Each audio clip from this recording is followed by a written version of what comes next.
이곳은 안중근 의사의 허묘입니다.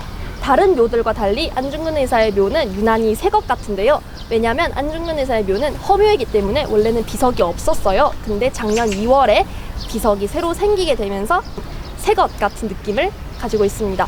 안중근 의사의 묘는 왜 비어있는 묘, 허묘일까요? 왜냐하면 1910년 3월 26일 안중근 의사의 사형이 집행된 이후 일본은 불법적으로 그의 유해를 돌려주지 않았기 때문입니다. 만약 일본이 그의 유해를 돌려주게 되면 그 유해가 고국이 묻힐 것이고 그 자리는 바로 독립운동의 성지가 될 것이기 때문에 일본은 그것을 우려하는 것이지요. 그만큼 일본에게 가장 큰 적으로 인식된 사람, 독립운동의 귀감이 된 사람, 안중근 의사는 과연 어떤 사람일까요? 안중근 의사는 천주교 신자셨습니다. 그의 세례명은 토마스인데요. 이를 한글로 번역을 하면 도마가 됩니다. 도마 안중근이라는 이름을 많이 들어보셨을 텐데요. 그 도마라는 게 안중근 의사의 호가 아니라 그의 세례명이라는 것을 확인할 수 있습니다. 안중근 의사가 태어났을 때 그의 몸에 7개의 점이 있었는데요. 그것을 본따서 안중근 의사의 아명은 안응칠이 되었고 이것을 따서 그의 자서전의 이름을 안응칠 역사라고 짓게 되었습니다. 우리가 안중근 의사 하면 가장 먼저 떠오르는 의거가 바로 1909년 10월 26일 이토 히로부미 저격일 텐데요. 안중근 의사는 이토 히로부미가 하얼빈에 온다는 정보를 입수하고 하얼빈으로 건너가 이토 히로부미를 처단하였습니다. 안중근 의사는 바로 재판으로 넘겨져 사형을 구형받게 되는데요.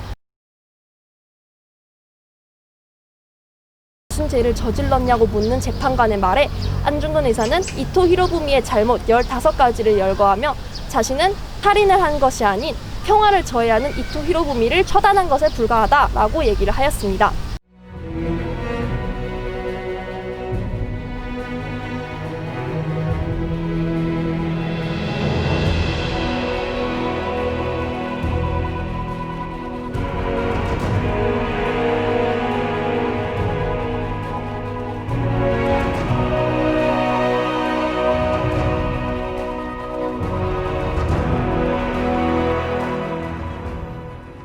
안중근 의사는 항소하지 않고 대신 자신의 사형일을 3달만 뒤로 미뤄달라고 요청합니다.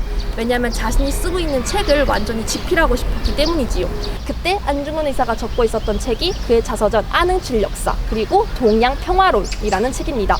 그 요구를 일본은 들어주지 않고 1910년 3월 26일 사형을 집행하게 됩니다.